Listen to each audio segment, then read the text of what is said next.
Hi everyone, and welcome to a Medicspot guest lecture with myself, Suzanne Laurie. Today I'm going to be talking to you about beyond willpower, common habits and triggers that can lead to overeating. So, as I said, my name is Suzanne Laurie. I am a midlife coach, nutritional therapist, positive psychology coach, and I specialize in emotional eating and binge eating disorder. Just a quick disclaimer before we get into the guts of the presentation. All the information in this presentation is from my own perspective. It's from work that I've done with a lot of emotional and binge eating clients, from training and personal research in the area, from working with other experts in the field, but I'm not a medical doctor, and this webinar is not a substitute for personalised medical advice. So always consult your GP or a qualified healthcare professional before making any changes to your treatment, medication, or health regimen. I want to explore with you today the often overlooked reason for overeating and weight gain, which is emotional eating, and to explore some common habits linked to and triggers for emotional eating, and then to provide you with 3 or 4 practical tips and strategies that you can take away and implement to support you in building a really healthy relationship with food alongside your GLP-1 medication. So let's start by looking at your relationship with food. How would you describe it? Why and how do you most often eat? Have you ever used food to cope with stress or emotions? Maybe you eat more what you would term bad foods than you'd like, and then you have feelings of guilt and shame after you've eaten. Do you sometimes hide your eating behaviors from others? Do you live by a number of food rules or beliefs around food being maybe good or bad? And do you often make decisions around food from a place of restriction and control? So some foods are completely off limits, or they're off limits on certain days. Maybe you don't allow them during the week, whatever it is. If any of these resonate, or if all of these resonate, you are certainly not alone. But what does that tell you about your eating habits? And what do you tell yourself about your eating habits? Maybe you say to yourself, you're just greedy. Why can't I eat less like other people do? That you have no willpower, that you are weak. Maybe you feel like you're alone in this problem because nobody else is talking about it. And that it's shameful that you eat so much. So that guilt and shame ringing true again. You know what you should be eating, but you just can't stick to all the diets that you've tried. Does this sound like you? If so, again, you are not alone, but this does suggest that you may fall into the category of doing some emotional eating. What if you're not greedy? What if this is not an issue with willpower, and you are just one of millions of people globally struggling with their relationship with food and with emotional eating? So let's look at it. What is emotional eating? It's often defined as the propensity to eat or drink in response to negative emotions when we're not hungry. We often eat in response to emotions, and that can be for happy occasions as well. So food is often tied up with emotion. We often eat to celebrate birthdays or Christmas, and it will be the same with funerals. A lot of people eat when they're not feeling great. It is a comfort. It's when it's being used as a self-soothing tool, often, that it can become a problem. When it's coupled with disordered patterns of eating, it might be cycles of restriction, starting the diet Monday morning or at the beginning of the month, and you go all out, that all or nothing approach to food where there's a lot of restriction, the calories come down, or maybe specific food groups come out, and then you just can't keep it up. So then you might go into a period of overeating, and then there's the guilt and shame, and this goes on in a loop. The thing to note that's really important is that we do it because it works. Food is a great self-soother, at point. But what we're not doing is looking at the consequences of that and looking if there are other ways that we could soothe ourselves. Let's look at the facts around emotional eating then. There are millions of people struggling with this globally, and it is estimated that approximately 30 to 40% of adults engage in emotional eating behaviours at least occasionally. In populations with obesity, the prevalence of emotional eating is put at between 50 and 70%. And during periods of stress, emotional eating episodes can increase by up to 50%.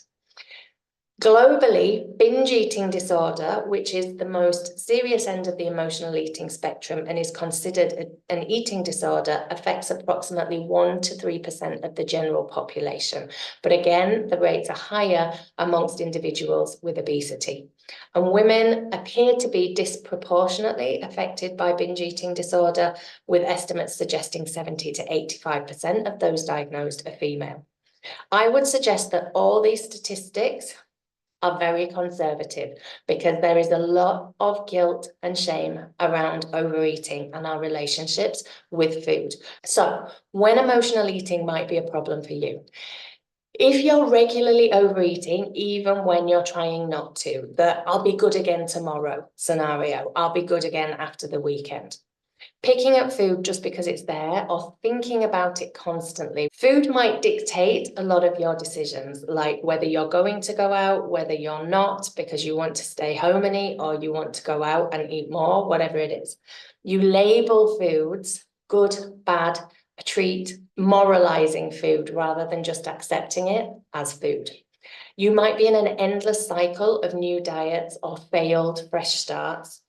Not remembering a time when you were happy with your weight or your body, and frequent or constant feelings of guilt and shame around food and your body. Perhaps you're even putting off life goals until you lose weight. I will go on holiday when I'm smaller. I'll start dating again when my body is smaller. If any of these things ring true, then emotional eating might be something that is not helping your relationship with food. So, emotional eating and GLP-1 medications then. We know that emotional eating can reduce the effectiveness of GLP-1 medications. If you have a higher emotional eating score, then they are less impactful in their appetite suppression and the amount of weight that is lost. This shows how powerful emotional eating is, because even when you dial down the food noise and the hunger, something is still compelling you to eat. And that is not an issue with food, that is emotional eating. Studies show emotional eaters respond less to GLP-1 treatments compared to those without this pattern of eating behavior.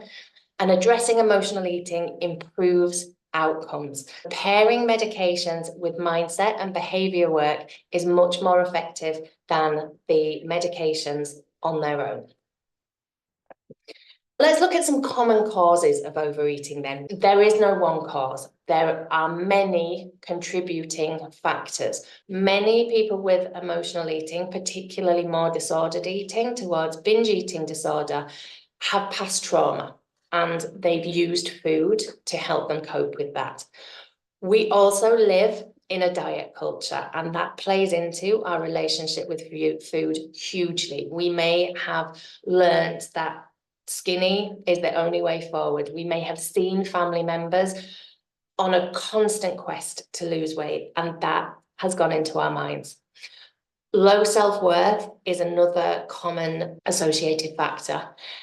And then also boredom, chronic stress, anxiety, sadness, a lack of joy and pleasure in life. What we're trying to do with food is get a bit of a dopamine hit to increase those feel-good feelings, because we're not getting them from elsewhere in life.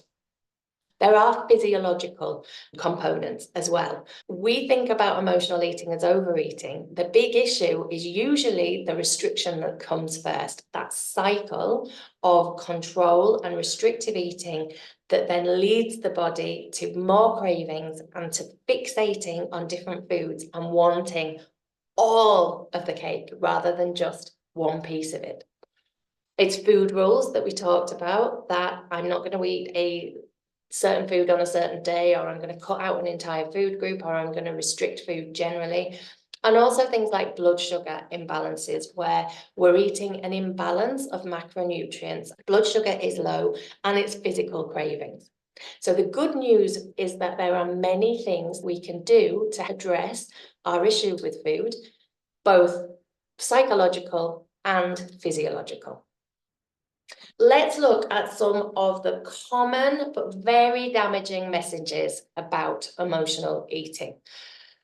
I feel very strongly about this because anyone in an emotional eating cycle is usually telling themselves terrible things about themselves, and then we're being fed that externally as well. Here are some of the things you might be saying to yourself or hearing about people with emotional eating. Okay. Let's look at some of the common but very damaging messages around emotional eating. That it can be resolved really easily with willpower and restricting food intake. Just eat less. Keep the food out of the house. If it was as simple as that, we'd all be doing it. Willpower is not the issue here, and restricting food probably makes matters much worse. The problem actually has very little to do with food. Emotional eaters are eating their emotions. The vehicle has just become a burger or a bag of crisps or a chocolate bar. This is not greed. Losing weight will fix the problem. I'm going to feel great about myself if my body is smaller. It may temporarily make you feel better about yourself, but it's not going to address the underlying issues that are causing you to overeat. They're still there. So all this is magical thinking and negative self-talk that all emotional eaters engage in and keeps them stuck in that cycle of restriction and binging. So what do we do instead? How do we address the habits and common triggers associated with emotional eating? I'm going to take you through some of the easy places to start. This is a complex issue, so it's not a 2 tools and you're out the door job. It's an ongoing journey to understand and to repair your relationship with food. But there are some nice starting points that you can use starting today.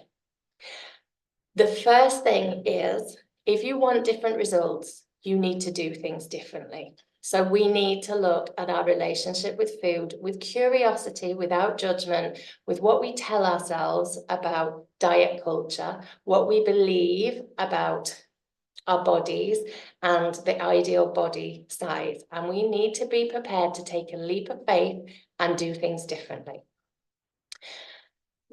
And then we need to look at how our brain is working, okay? And we are wired to emotionally eat.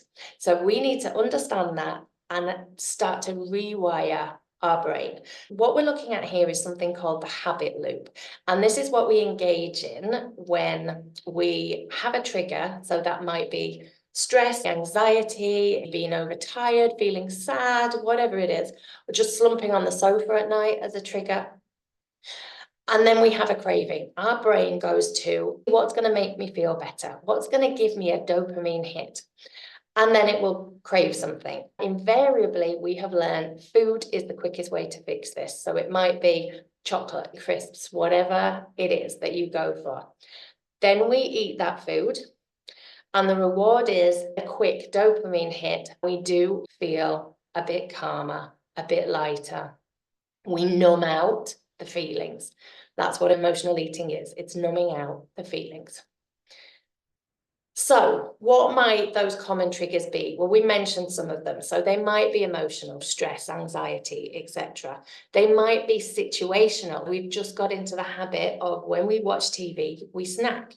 Or it might be lots of social gatherings and we overeat more there. All our friends like to eat, like to drink more. Could be holidays, restaurants, could be environmental. So it might be that you're constantly around the smell of food. It's been advertised to us constantly. Supermarket layouts want us to move around and pick up foods that we're really drawn to. It might be habitual triggers, always eating after dinner, reaching for snacks while you're working or when you're commuting. It might be physiological triggers, so over hunger due to skip meals, fatigue, blood sugar crashes, or thought-based triggers. I've had a bad day, I deserve this. So maybe have a look through these and see which really resonate, because these are habits you can break. Common examples then, that 3 p.m. energy slump. The craving and the behavior might be, I always have a biscuit and coffee, and the reward is a quick sugar hit and a little bit of a boost in fast energy, which unfortunately is going to go down afterwards. The trigger might be relaxing on a sofa after a long day. The craving is relaxation. You reach for chocolate and the reward is a feeling of calm. Or it might be anxiety over a work deadline. You're looking for peace. You distract yourself with food. So the feelings are pushed down. The triggers override programmed GLP-1 appetite suppression. This is what we need to know, because you're not eating for hunger, you're eating for other reasons. We ignore the consequences. The way our brain works is that consequences come a lot later. So if we have a trigger and we act on it straight away, we're going to ignore the consequences. We're not in the spot going to think about the fact that this is going to override what our GLP-1 meds are doing, that it's going to actually make us feel more sluggish afterwards, that I'm going to feel guilty afterwards, that it's going to take me way over the amount of food that I need to eat for the day, because the brain kicks in with consequences too late. So have a think now, what are your top 2 or 3 triggers? Why do you need to find these out? Because awareness is the first step towards choice. If you can identify what your habits are and what you're doing, then you can start to think of creative ways to address them. I'm going to give you a few tools now, and one of them is called HALT. It is a well-known tool that just gets you to look at, what are you actually feeling? What is it? It's not hunger. So what am I currently trying to eat down? When the trigger and associated craving kicks in, ask yourself, am I hungry? Am I maybe anxious, angry, or avoiding something? Am I lonely or bored? Am I tired or tense? Or is this just a treat? And then name the feeling. Rather than saying, I am anxious, I am angry, I am lonely, that means you're owning it and it becomes part of you. Whereas it's actually a feeling, and that feeling can pass. So I am feeling whatever it is. And then ask yourself, okay, if this is what I'm feeling right now, is this decision to eat or not eat going to nourish me, or is it going to punish me? And that's nutritionally and emotionally, because sometimes the right decision is to eat if it's a celebration and everyone is having a piece of cake. It's going to emotionally nourish you to have it. But the second piece might start to be punishing. That's when you're overeating and eating your feelings. If you're alone at home and deciding to eat because you're feeling lonely, that's probably not going to nourish you, but it might punish you. Is there something else that you could be doing that is actually going to make you feel better? And also ask yourself, how do I want to feel when I go to bed? How do I want to feel when I go to sleep? How do I want to feel when I wake up? And moving from instant gratification to delayed gratification and genuinely feeling better. So let's look at some more habit shifting strategies as well.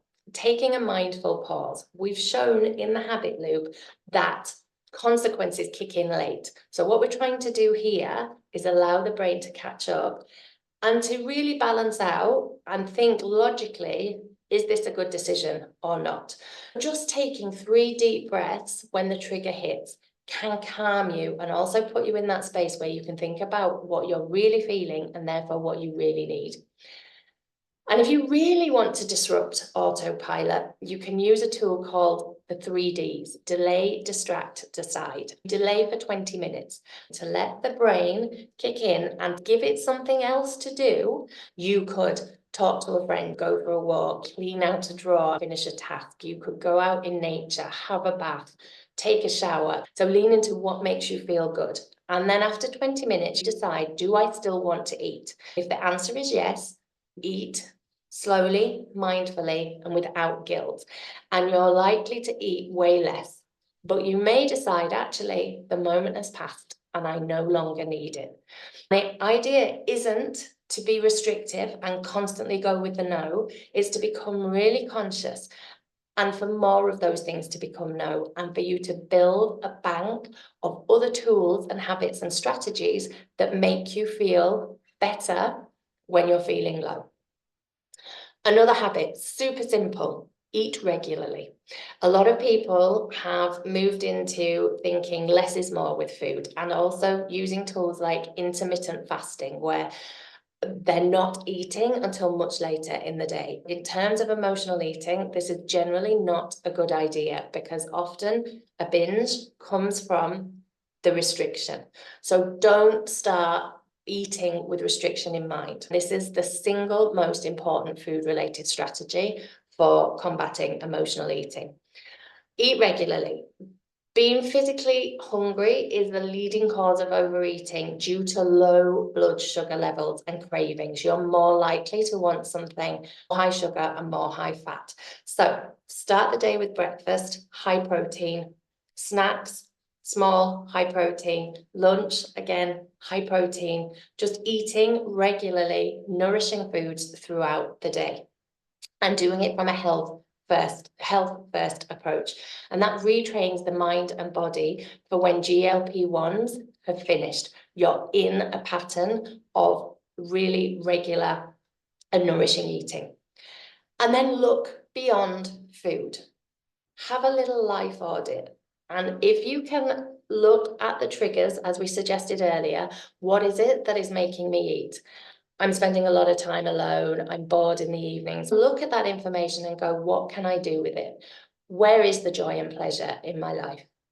What non-food stress management and coping strategies do I have in place? What can I put in place?